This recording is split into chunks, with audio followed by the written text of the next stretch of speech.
Welcome to my world. I'm your host, Kevin Rutherford. It is Thursday, February 1st. We are here live. It's time for a free-for-all. We've only got an hour today, so jump in right now and join me. Those phone lines are open. Anything goes. 855-950-3835. Your call now button on your app should work as well. So we are going to jump right into things. Let me check on a couple things. We are still testing some different mic setups. I'm trying to play around with some things that we'll be able to use for our remote host, the guys who are out on the road still working every day. So I'm checking on some sound. I should probably, okay. Sounds good on the app. All right. All right, jump in and join us. Phone lines are open. It is a free-for-all. It's going to go quick. Coming up in the next hour, Mike and Kevin Beckett will be doing Rolling Toe. All right, sounds like we might have some audio issues on the phone system. It's working good on the app again. We'll see. I'm not sure why that might be. All right, we're going to keep going, though, because it sounds like everything's good on the app. As long as I can talk to the callers, we should be fine. I've got a couple things. Calls are already starting to come in, so we'll get to them here in just a couple minutes. It's earnings season, so we get to see how some of the companies are doing in the economy. Publicly traded companies have to report all of their financial numbers. We have access to those. We can go read them. We can see exactly what's going on in these companies. And for the most part, it's not good right now. It's a weird economy. The stock market's still doing good. Some numbers look good, but many don't. Lots of layoffs still being reported. UPS laid off 12,000 this week, and they're talking about selling Coyote, their brokerage division. One set of numbers that really shocked me was Heartland. You've heard me talk about Heartland for years. One of the most well-run trucking companies that I've followed, well-run financially.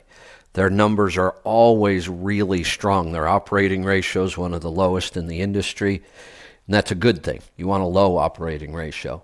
Theirs is usually significantly better than most other carriers their size. Not so much in the fourth quarter of 23. Their numbers looked pretty awful. I've seen some other carriers reporting pretty bad numbers for fourth quarter. So pretty tough on the carriers right now. Also, the big brokerages are kind of seeing the same numbers. This is a pretty tough situation for them right now. There's still plenty of opportunities out there. There's still good paying freight. This is one of the weirdest recessions I've seen, where it doesn't feel like it's completely across the board. I have small carriers still doing really well, numbers-wise. So it's different this time. But the reports I'm seeing coming in from the big carriers and the big brokers don't look good at all right now. This is a health topic, but I'm just going to throw this out there. I've been talking about this a lot. I read another article this morning on Ozempic. There are probably 10 articles a day about Ozempic and Wegovy, Mounjaro. These were all diabetic drugs. These are injectable drugs. You have to inject yourself every week with these drugs. The drug itself, like, those are all brand names. Ozempic, Wegovy, Mounjaro, those are brand names. They're all the same drug. Semaglutide is, I think that's how you say it, is the drug itself. And this is the one that everybody's taking now for weight loss. The celebrities jumped on board. The article I read this morning was interesting because it's a lot of people who have taken this drug to lose weight and are now regretting doing that because of all the problems it's caused. This is a horrible trend, and I thought it was just going to be a fad, but it's actually getting worse. The big pharmaceutical companies are now trying to develop even more powerful drugs to do this. It's just a really, really bad idea. I was really shocked by some of the stories I read this morning from mostly celebrities. Several of them talked about losing 5 pounds. One of the celebrities said she had been on the drug for quite some time, wasn't really working for her. She only lost 5 pounds, but then she made the comment, but it's not all bad. People actually treat me different now that I lost 5 pounds. How deluded are these people? Really? They actually think somebody treats them different because they lost 5 pounds? Most people can't even recognize that you've lost 5 pounds. And if you can see a difference in somebody that lost 5 pounds, they probably didn't need to lose the 5 pounds to begin with. But they're willing to take these horribly toxic drugs with all kinds of crazy side effects, and we have no idea what long-term damage is on these drugs, but it's not good. But I was just shocked by that comment. People treat me differently since I lost 5 pounds. I could lose 5 pounds in the next 2 days. It's just, it's not that hard. Here's another one. Chelsea Handler. She was talking with one of her other celebrity girlfriends. They were at lunch, and the other woman said, I just don't feel like eating. The Ozempic makes me nauseous, and I don't feel like eating. Well, that's one way to lose weight, just be nauseous all the time. Chelsea Handler responds, she said, I've been feeling kind of nauseous lately too, but I don't know why. I'm not taking Ozempic. And they got talking about things, and Chelsea Handler actually made the comment, oh, well, yeah, I do give myself a shot every week, but my doctor didn't tell me it was Ozempic. I don't know what it is. You have got to be kidding me. These people are ignorant enough to be willing to inject themselves with a drug and not even know what it is? She acted like she didn't even know why she was taking it, but she didn't know that it was Ozempic. This whole phenomenon is just insane. I don't even know what to say about it. Pretty crazy stuff. One other thing, I do want to continue reminding you that CMC registration, CMC 2.0, we are relaunching. It is now an official event at the Mid-America Truck Show.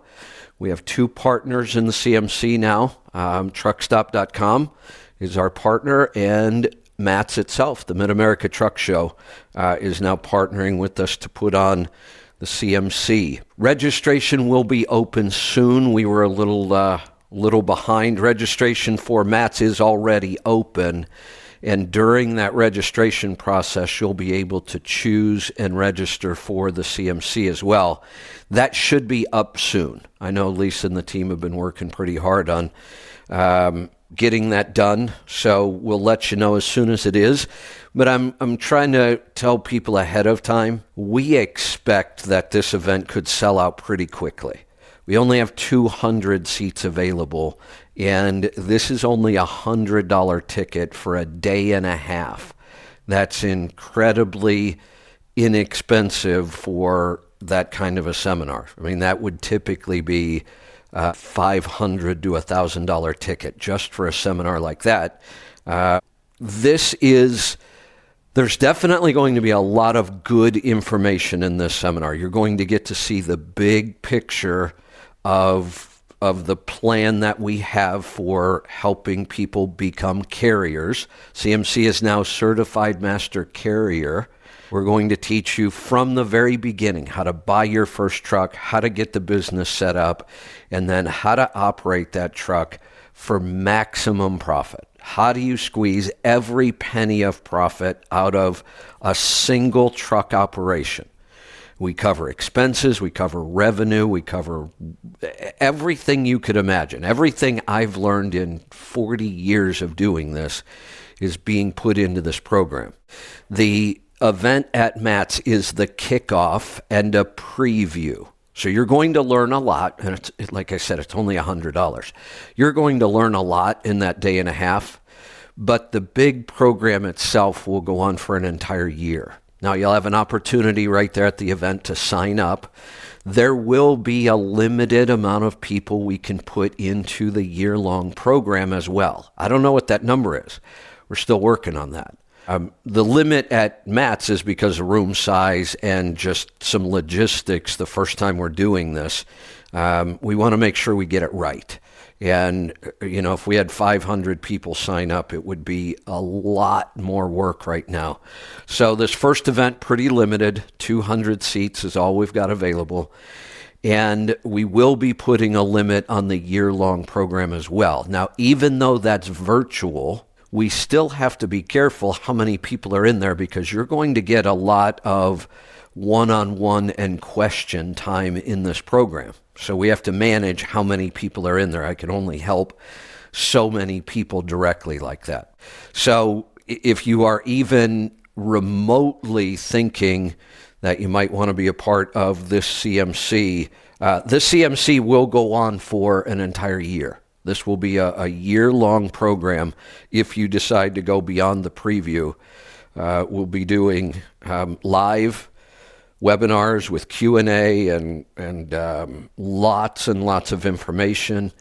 We will be doing one every other week for the rest of the year, and then we'll culminate this class next year at METS, and we'll start another one. So we're excited about it. What just happened? I'm walking around talking, and it looks like we lost our show. So hold, please. I will get a show started here. What is going on? Oh, boy, it totally kicked me out. Let me try this again. I have no idea what happened. I had a show going, I'm wandering around talking, and I look up, and my show is just gone. Ready to connect. Click Connect to show now.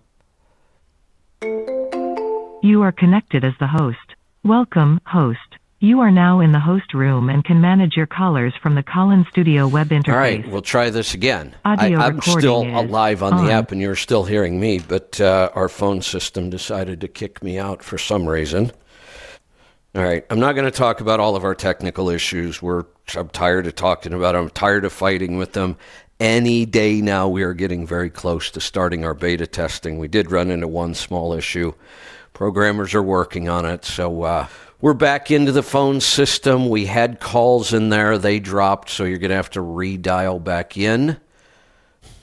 And it looks like we're actually having some audio issues on the phone system itself. Maybe that's why we had to reset. Maybe it's sounding better now. We'll see. Where was I? CMC. Yes, 200 seats. Registration is going to be open soon. I don't have a time on that yet, but I know we've submitted all of the information we need. The Mid-America Truck Show is doing all the registrations, so as soon as they get that up and running, we will let you know. And if you're interested in this program, you want to sign up pretty quick. If we don't sell this out quickly, I'd be really shocked. We've had a lot of people waiting for the CMC to come back. 2018 was the last year we did this program, and this is new, updated, 2.0, expanded, bigger. Lots of good stuff that's going to come out of this. So with that, we're going to get to the calls. They are starting to come back in, and I want to make sure our phone lines are going to work here. Let's give this a shot. Let's go to Minnesota. John, welcome. How are we doing, Kevin? Good. I can hear you. You can hear me. That's a good start. Yeah, I think I know why your radio programming's not working properly. Why's that? It's throwing a teenage fit that you're replacing it. That could be. I didn't think about that. It was funny the other day. You've heard me talk about the resistance, that whole concept of the book, the War of Art.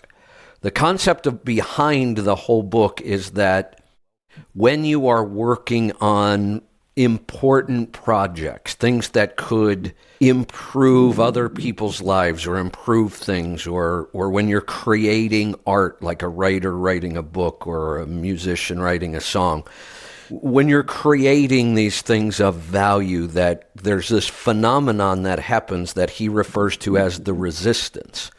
And his claim is, and boy, you start paying attention to this and it seems like he's really onto something, even though it sounds so weird. His claim is the more important and the more impactful the work that you're doing is going to be, the stronger the resistance is going to fight you. And it's these weird things like, you've got an important meeting about this project and you go out in the morning and your car won't start for some reason. And then you get a ticket on the way there or whatever. It's just these things that get in your way. Other people. Yep. And I've talked about it for years because I talk about that book. I talked about it during my last trip. I said that was a really important trip, the relationship with NASTIC. We were doing several things on that trip, and a lot of things really went wrong. It seems like I was just fighting everything on that trip. The other day, Aaron and I were talking, and Aaron reads a lot of the same books I read. So I had assumed he had read this book, The War of Art, and he hadn't, but I didn't know that at the time. Aaron, we were talking, and Aaron's like, boy, I don't know what's going on lately. He said, it just seems like I got to fight through. He didn't use the word resistance. He used a different word, but it meant the same thing. Yep. And he was saying that, and Yep. I said, Aaron, that's the book. And Aaron's like, what book? And I said, The War of Art. And I didn't realize he hadn't read that book. But what he was describing is exactly what the book was about. And it almost feels like that with this software. We really planned this software out well. It should have been done far sooner than it is. And we have run into just crazy issues that we never thought. And then on top of that, these two platforms that we're bouncing back and forth with now to keep our phone system working, we've used these for years with no problems before. And now that we need them for just a little bit longer to get us through, it seems like every day I'm fighting some new problem. Yep. Another quick add-on to app building and all that. We were talking about doing a premium edition of fuel gauges or something to that extent, and doing it paid, possibly. Wait. Having people. Wait, hold on. I don't think I've ever talked about a paid version of fuel gauges. Well, you were talking about a premium, so they would put all the inputs that's in right. for the data. That's right. Joel and I were talking about that. Right.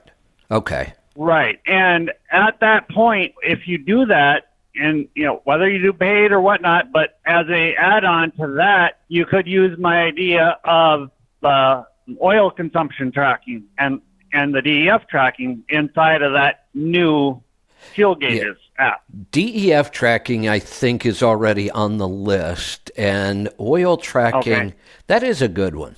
That is something we talked about that a while ago. Yeah. But, because when you go to get a rebuild or warranty, they want to know the fuel and the oil consumption, and this would all be in the app from the start. Yeah, and it's a good thing to track anyway. It's just a good indicator of the condition of our engine. Yeah, I like that. I'll have to make sure that we've got that on a list somewhere. I'm pretty sure it already is. Good. The other question I have is you purchase something online and everything, and it all gets tied into the same, both personal purchases and business expenses all on the same receipt. Right. What's the best way to separate those to also calculate in the taxes on something like that?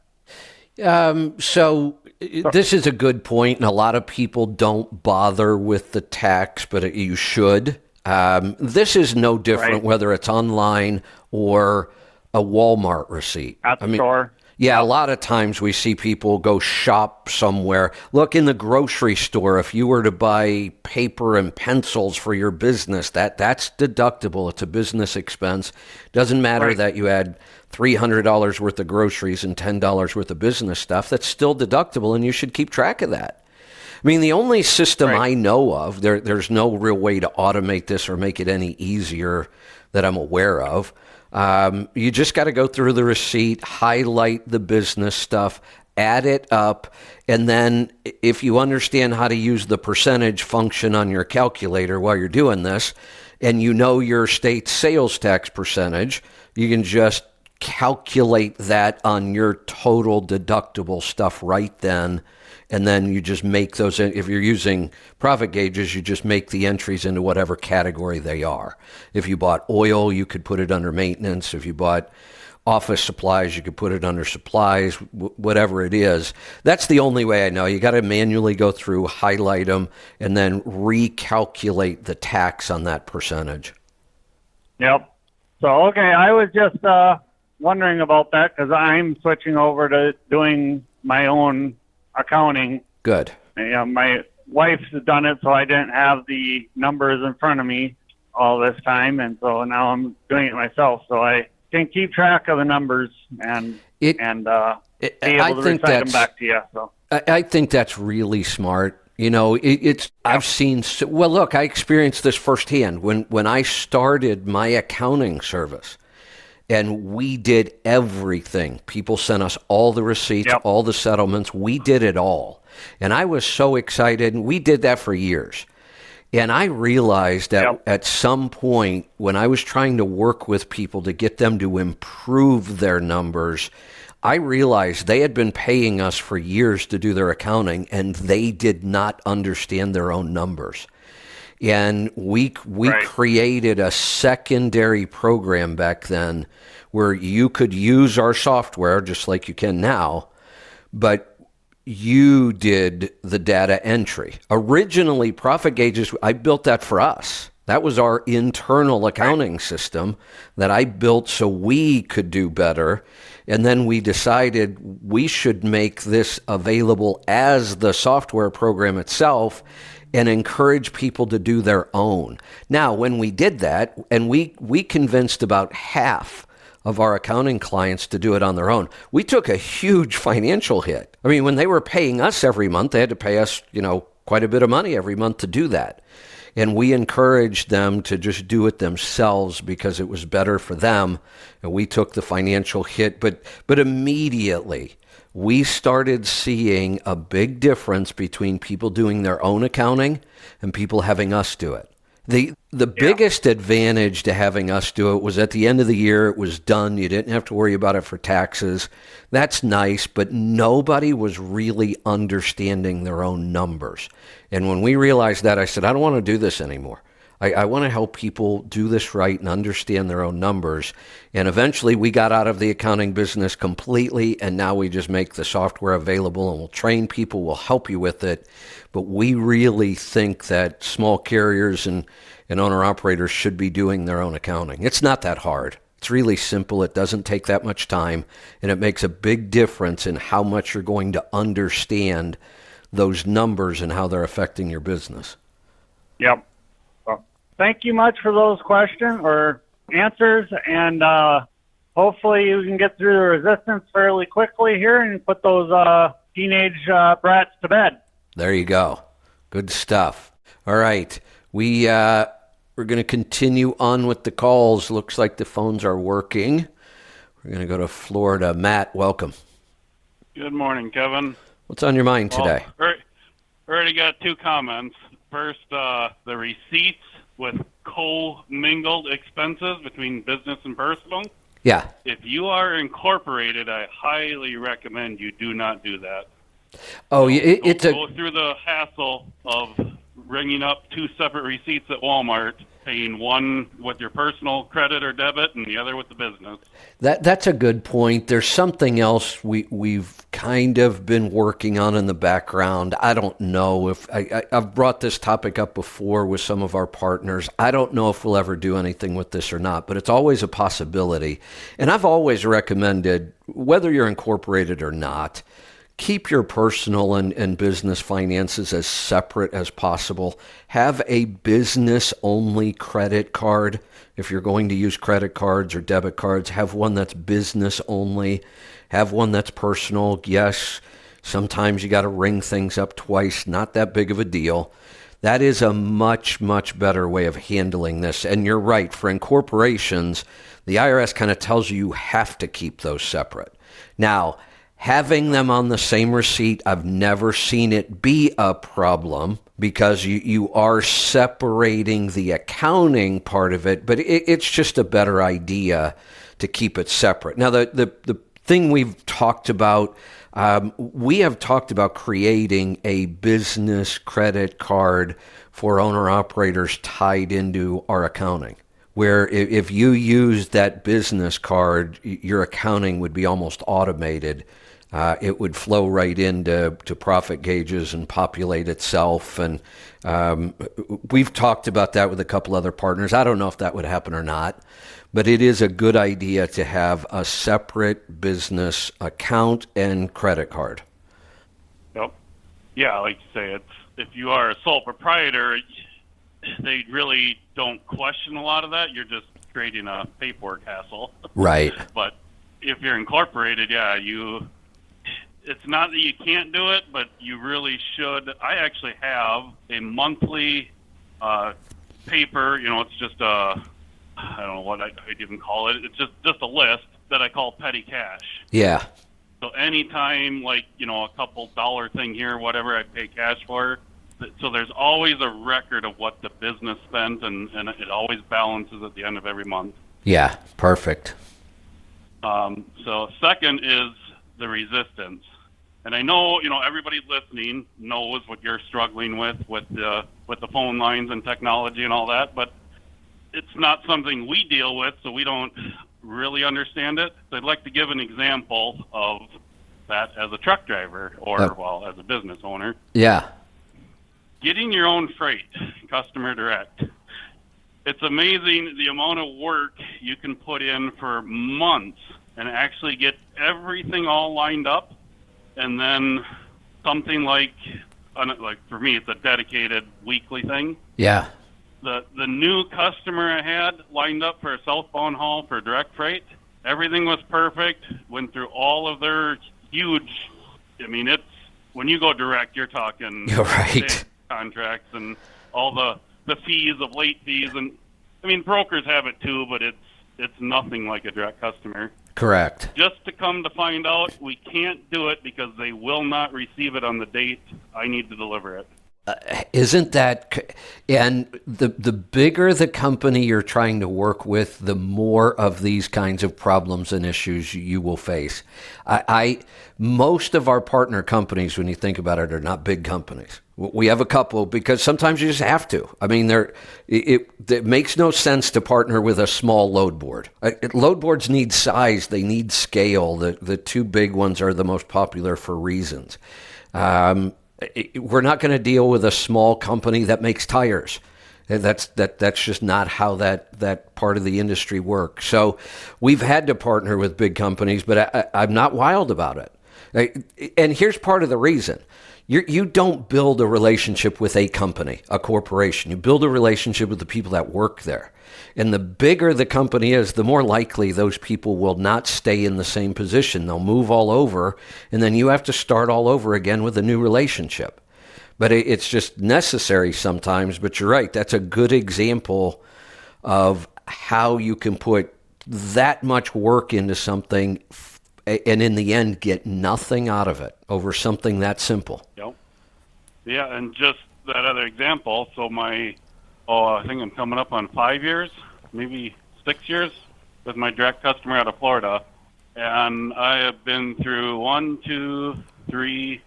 4 people that I deal with that are in charge of the shipping department in 6 years. So yeah, everything's working great, and then something changes. Well, the other example of that for me was the 15 years I was at SiriusXM.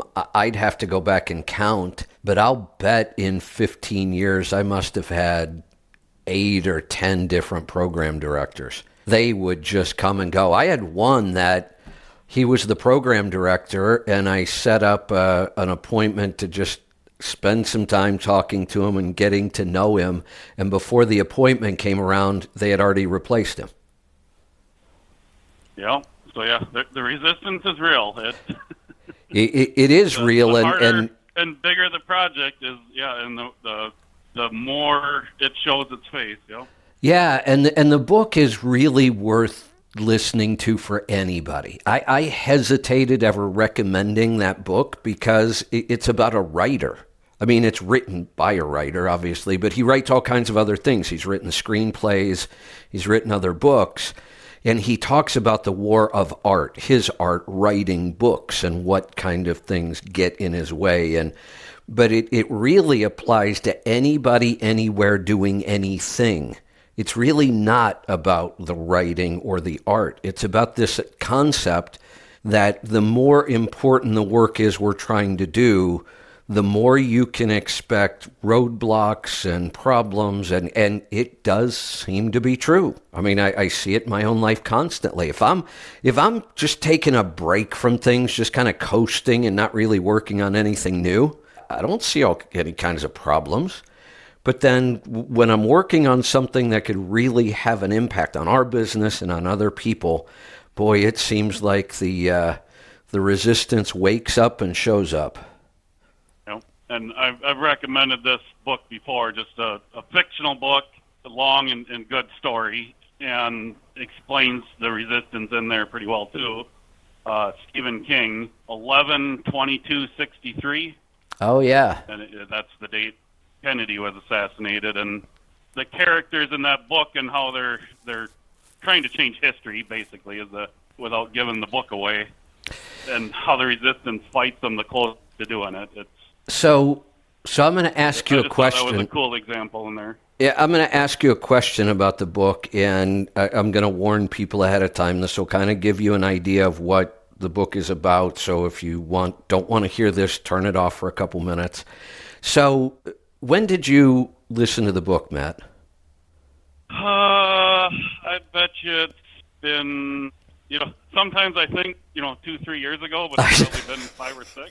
Then you find out it's 10. I know. Yeah. Yeah. So do you remember it pretty well? Yep. So this was a weird book for me. I read the first 90% of it almost, within a couple days. I mean, I got into the book. I had time. I read a lot of it all at once. I was really into it. And then something happened, and I don't even remember what. I got real busy with stuff.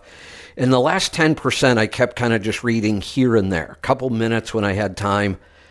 The end of the book, to me, and I kept telling myself, I need to go back and reread the last couple of chapters again. The way the book ended was you know what Stephen King's politics are like, right? Yep. You couldn't be more left, liberal, progressive than Stephen King. Seriously, that guy is so far off the left side, it's not even funny.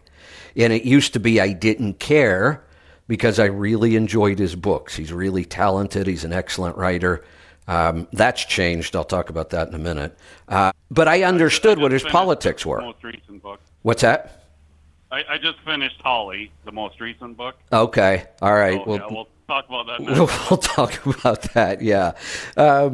So knowing what his politics are, I was expecting something from the end of the book. When you find out, was he successful or not? Did he change history?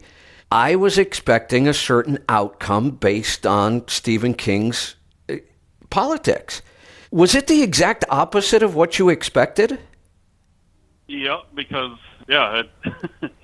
you think you're changing. Well, I think the point of that was you think you're making a change for the better, and the complete opposite happened. Yeah, but it almost went against his politics. It did go against his politics. With the outcome, the country should have been an amazing place, right? Everything should have been great. Well, I'm trying to remember the exact.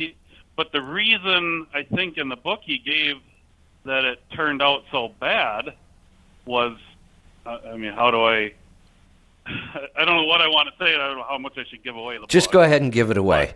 People are still listening, just go ahead and give it away. Because you're right, there's no way to talk about this. Yeah.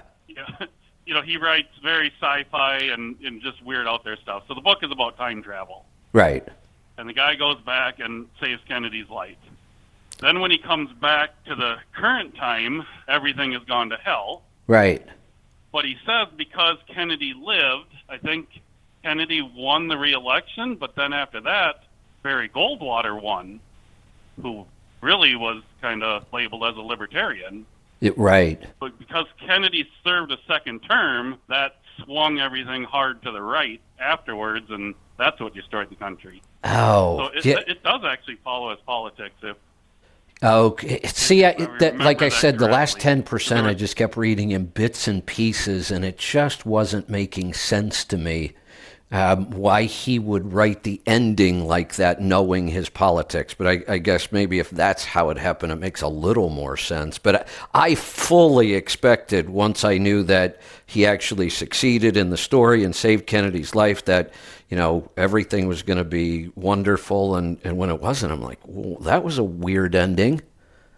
Yeah, because I think he explained it, because Kennedy didn't die, so Johnson never became president, and Right. Johnson was the Great Society and all that. In my Okay. opinion, is part of our problem today. Yeah, that was.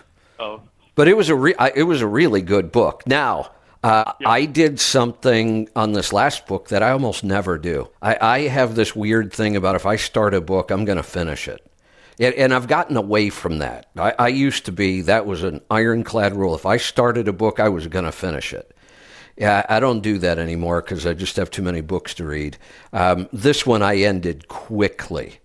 Now, in a lot of Stephen King's books, you can kind of see his politics if you're really paying attention. Mostly, I understand his politics from comments he makes in his personal life. Most of his books are not in any way political in a way you would understand what his beliefs are. So it never bothered me. I mean, I don't care what somebody's politics are. I can still appreciate their talent. I don't care about movie stars or athletes or musicians. I don't care what their politics are. If they're talented and I enjoy their talent, then that's enough for me. And that's why I would, when Stephen King wrote a book, I would buy it. I've read everything he's ever written. I really like his writing. Except this last book, the politics were so in your face and so real about masks and vaccines and Trump being named specifically. And I just couldn't get through it. I don't think I made it through the first chapter. yeah. So at least on the audio book, I'm assuming it's in the print too, but in, what do they call it? The editor's note. They're not the editors, but the author's notes. Yeah. At the end, he actually does address that. And he does say, because the character Holly, which is the name of the book, because this isn't the first book she's appeared in. I think this is the third one already. Right. Most of his books kind of run together with some characters. And he said, because that character is far left leaning, that he put it in there. But he does say, aligns with my own personal beliefs. Well, yeah, and like I said, the book itself there were a lot of spots that I'm like, come on, just every building they walked in, are you vaccinated? That's what I mean. It was so in your face, and it was so imbalanced. Look, if you're going to make the claim that, oh, well, I only wrote about that because that's what the character, okay, well, why not put a good conservative character in there too as some balance? But the whole point is, his writing is so good. I've always read anything he's ever written until now, and I would not buy another book of his now without getting the preview first and reading the preview. Because, look, you can claim that's the character all you want, but I don't want to hear that in every storyline about vaccinations and masks and politics. And just leave it out. Come on. It ruined the story. It absolutely ruined the story. Yeah. Because even then, you may not have made it far enough, they went out to a trailer park and, another character there, and about how we don't believe in all that. That's, the whole thing is a joke, and basically, a right winger, and just paints him out to be a complete idiot, hillbilly idiot. Yep. And Like I said, it just leave it out of the book. It was so blatant, so over the top, so in your face. Everything was about, masks and vaccines and politics, and just I don't know why he would go down that road at this point in his career, but he lost a reader. I mean, like I said, I will not get excited about his next book. I may get it and read the preview and see if it looks like this again, but I just don't want to read that kind of stuff. And I could say the same thing. I have picked up books. I just picked up another one the other day, that it was the opposite. It was so far right, and all these topics were in your face throughout the book. I just quit reading it. I get enough of that crap in the news. I avoid news so I don't get stressed out over this stuff. I don't want to read it in my novels. So I'd love other callers to call about good books, too. I think, this is great topics. You are short on time today. I'll move along. It's great having Brent back on and talking about the rates. Yeah. So a couple of weeks ago, he talked about how, rates were climbing and especially reefers were way up. Right. Well, there was a reason for it. It was the weather. Yep. Across, at least 50% of our country was affected by weather for a whole week straight. Yeah. And more so, the snow was part of it and delays, which that added to the total market. Any trucks getting delayed and stuck and whatnot. But the reefer side was way up because of the protect from freeze. A lot of dry van freight moves to reefers that can't get frozen. Oh, that's right. And now he said this week that reefers took the biggest hit. Well, the weather across the country is warming up, so that's all right. that protect from freeze stuff disappeared out of the reefer market. So there's logic behind it, and it's just interesting seeing it. And yeah, no doubt. At this point, and I've talked to a few other people that have direct customers and stuff coming up for bid, and wondering about re-quoting and dropping the rate because they're under a contract yet from a year ago that the rate is good and strong. Right. But thinking we should drop it and. And 5%, does that sound like too much, or that's always the question: is how much do you drop it? Yeah, and this is one of the things market. that can get confusing in our market. I've talked about this before. I make the comment that, look, if you're going to be successful in this business, you have to understand rates and lanes.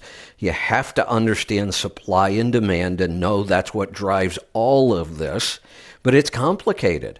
And we're in a situation again where a lot of what we've been seeing about data doesn't make sense. There's contract freight and spot market freight, and they can move inversely sometimes. They can move together sometimes. It doesn't always make sense. And unless you've been doing this a long time and you dig into the reasons, sometimes it just doesn't seem logical. We're now seeing carriers start to struggle because there are times when the spot market can tank and the contract rate is still strong because it was a contract. I mean, you got to wait till that contract ends and you have to sign another one. Then you're going to be impacted by the drop in rates. So that can confuse things. And the people on the other side of all these arguments that think it's the brokers and there's collusion and all this stuff, they don't understand the nuance of this data. So now they just claim that all the data is just wrong, that these companies are cheating people and they can't explain where their data comes from. The thing is, you could take multiple college courses on trying to understand data and still not understand data. It's a pretty complicated area. And just to kind of put some context behind it, the people I've talked to and what I do myself is not just truckload, one pick, one drop freight. It's either multi-drop or it wouldn't be considered LTL, but it's right. At least multi-drop. Yeah. And most of it is there's driver involvement somewhere, somehow. It's not just bump a dock and hand your paperwork to somebody and wait in the truck. Right. I basically unload my whole load going north. Yeah. So there the competition obviously isn't as big. considering it's usually a year or even over a year long contract, I think even brokers are afraid to cut the rate too much, because if it turns, which I really don't think in the next year it's going to go gangbusters, but they don't want to get caught lowballing something on a long-term contract. Correct. Because just like, right now with the Red Sea and Panama Canal and all that, if we end up having another disruption in the supply chain, rates could go back up. Rates back up. Yeah. Yep. And at some point, and it's always hard to predict this point, at some point we will lose enough capacity that rates will stabilize and start to come back up. And you have to be careful how you get caught in that cycle of bidding. Yep. So yeah, I'm leaning on like a 5% reduction in rate. And this is just the base rate. Right. Like I say, we have all the accessorial charges on fuel surcharge and drop pay and lumpers and different things like that. So to me it's still a fair rate, and I don't think we're worried about getting outbid. Good. For the most part, we're not really worried. The one other guy I've talked to, that the relationship with the shipper is, even if all the other bids come back lower than us, they would come to us and say, "Hey, here's the situation. Do you want to adjust your bid?" That's a good relationship. Relationships matter. Yeah, that's a really good relationship to have. And the other thing I'm seeing this time, just as a general pattern, it seems like as the rates started to drop this time, that the shippers are being more loyal to their carriers. They're not going back to their carriers and trying to rape them over this and saying, look, I could get this rate 20% less.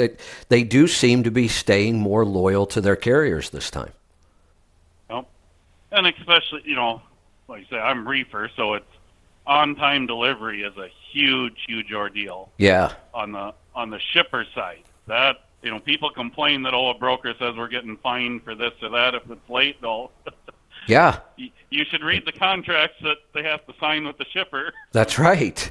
The brokers actually aren't that aggressive on that side. No, they're not. No, because the broker world is highly competitive. You can't go out to shippers and demand much of anything. You've got to work with them, or somebody else is going to come in and take the freight. Yep. All right, Matt, got to move along. Good stuff. Crank out a couple more calls here before we make room for Rolling Toe. Let's go to Florida. Steve, welcome. Yes, how's it going, Kevin? Good. What's on your mind today? That CMC you're having up there in Louisville. Yeah. Probably about 3 weeks ago, I made reservations to come up there and take a look around. And we land on a Wednesday, but we land like about 10 o'clock. What time is that? What you're going to talk about? What time are you going to start that? I don't know that we have our hard time yet, but I can tell you the latest we will start it will be 9 o'clock. And I think they're even going to allow us in the building earlier, so it's possible we might start at 8. 8 a.m. was always our official starting time for CMC, and ask anybody that attends. That does not mean 8:01. It was always 8 o'clock. I don't think we were ever late starting. We stay pretty tight to a schedule. So we don't have that final number yet. I'm hoping it's going to be 8 o'clock. I'm hoping they're going to allow us in the building early. And I think in one of the meetings that show management told us we would be able to. So I'm thinking it's going to be 8. At the latest, it's going to be 9. Okay. So, we won't land up there like till 10. And will you let me come in later, so I just make another? No, absolutely. You can come in late. And I would encourage people. I appreciate that. Yeah. Remember, there's going to be a lot of value in the day and a half. I mean, you're going to learn a lot for $100 to great value. But the real idea here is to give you a preview and to get you into the year-long program. That's where the meat of all this is going to happen. So if you miss a couple hours of that first day, it's no big deal. Okay, I appreciate that. So, now to get the tickets up there, you were saying this morning that you're gonna. How am I supposed to get the tickets in order to come? Yeah, so we to will that let event? you know. The way it will work going forward is when you're registering for the truck show itself, you have the options for add-ons, other events, and ours will be in Okay. there within the next couple of seen that. days. Now, as soon as that's Okay. ready, we'll let people like you know who have already registered for the truck show, but you'll be able to go back into that registration system and add the CMC. Okay. So, I appreciate that. So, All right. well, I'll see you up there and hope I learned something. I will look I've been forward to doing- it, and I will promise you're going to learn a whole bunch of some things. Yeah, back in the late 80s, early 90s, my father had a trucking company, and he got me in this construction. And I've been doing construction, and the low boys and stuff like that. This is Yeah. whatever it takes, get the job done. But I'm getting tired of this, and I said I want to get a truck, and I want to go see America. Well, that's a I'll good be time. a paid tourist. Yep. Yeah. Everybody I'll be thinks a paid it. tourist around there. That's right. Everybody thinks Go ahead. it's the worst time to get in, and I'm the opposite. This is the time to get into this business. Yes, sir. Yeah. So, All right. all right. Well, I appreciate it. I will and, look have forward a good day. to. Yeah, you too. I will look forward to seeing you there. Let's go to Wisconsin. Brandy, welcome. Thanks, Kevin. So I have a book for Matt, or you as well. It's called Cruel Logic by Brian James Godwa, crime chiller. Yeah, it's really good. But the reason why I called is because of the resistance and all of your technical issues. It's interesting. I picked up a book out of your store that I don't hear you talk about much, if ever. When It's Your Turn, It's Always Your Turn by Seth Godin. What a fantastic book. I haven't even finished it yet, but every time I'm reading it, it's like, wow. I find myself thinking about what your situation, which you're going through, or other drivers are going through, and I just highly recommend it. I'm glad you brought that up. I don't talk about Seth Godin's books a lot. I've read all of them. He's another author. When he writes a book, I just buy it. I've read just about everything he's ever written. I don't talk about it much because his number one focus is marketing. And we just don't do a whole lot of marketing in trucking. So I don't recommend that book a lot, but I did a crazy experiment with that book at a CMC one year. Now, when you look at the cover of that book, if you would have walked into a bookstore and there's a million books in a bookstore and you're trying to figure out what it is you're going to read, would you even give that book a second glance? I'd be curious. It's like, what kind of picture is that? Well, it's such an awful cover. There's no good information on the cover about what you might get out of this book. It's such an odd picture. And he did this on purpose. I mean, Seth Godin doesn't need to sell a whole bunch of books. He's been very successful, and he does weird things like this. I am positive that cover was picked for a reason, and it wasn't to sell books. It's almost the opposite, I think. I don't know why he did it that way, but when I looked at that book and then I read the contents, it was such a good book. And I thought, why did he put this weird cover on here? No real information about what the book is. So I did an experiment. When we do the CMC, we actually have a store on site. I mean, we move our store to the CMC itself, and people can shop all week long, and they do. So we put the book in the store. We put it prominent so you couldn't miss it when you were walking into the store. And my test was I knew I was going to talk about this book on Friday, the last day. Or maybe it was Thursday. I can't remember which one. Might have been Thursday. I knew I was going to talk about it in my open on Thursday morning. So I said, put the book in the store, put it up front where you can't miss it. Maybe put another copy by the checkout so they see it again. And I want to see how many we sell up until Thursday, and I want to see how many we sell after Thursday when I talk about it. And it was even more extreme than I thought. Monday, Tuesday, Wednesday, not a single book sold. Not one. Wow. When I finished my open talking about that book, before we got to lunch that day, every copy was sold out. It gives you a place to, when you're frustrated with things and you don't understand things, it gives you something to place it on top of. So you're not, the whole weight of whatever you're going through, you're not feeling it. It just gives you, that's what I'm getting out of it. I just absolutely love it, and I highly recommend it. He is an amazing writer, and he has a lot of the same thoughts as the book, The War of Art. And his belief, his whole kind of theme, the thing that he really promotes is that you don't need to be chosen by some other entity, to be a star or to sell a lot or whatever it might be, that in today's world we get to choose ourselves.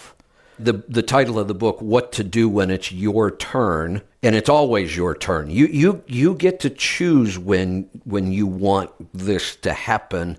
And his belief is you only need 1,000 people who really believe in what you do to support you and to build a good business out of. That you don't need 300,000 followers on TikTok. That you can build a really successful business if you can find 1,000 people that absolutely love what you do. It's just really good, and I just thought it'd be very applicable to what you're going through or anybody else is going through. The other thing that's interesting about this book is it's not a book you pick up and read from start to finish. You can open up this book to any page and read what's on that page, and you'll get something from it. If you go to page 49 or somewhere around that area, I thought that was really applicable to what you were going through. Yeah, we're so just knowing that this is a phenomenon, this resistance in the War of Art thing, and he talks about it, Seth talks about it in a couple different ways. Just knowing that it is a real thing and that people experience this just helps. I mean, you kind of know, okay, I just have to go through this. This is just part of trying to create something like this, and that helps just knowing that. So you know that just keep pushing through, and eventually you'll get this done. But the more you feel that resistance, the more you know you're probably on the right track. Yeah, I agree. All right. Thanks for the call. We do have to wrap this up. I see we have the Becketts here, and they are ready to jump in here. So I'm going to wrap up my show. We're going to roll right into their show. We're not going to restart anything. So you could start dialing right now. If you have any tire handling, tire wear issues, alignment issues, any of those kinds of questions for the Becketts, jump in and start dialing right now. This is a call-in show. If we're going to have a show, you've got to call in. So jump in and join us. Rolling Toe is up next. I will see you back here tomorrow for a free-for-all and trucking, technology, and efficiency as well. We'll see you then. Be safe, be profitable, be fit and healthy. Always do the hard work and master the journey.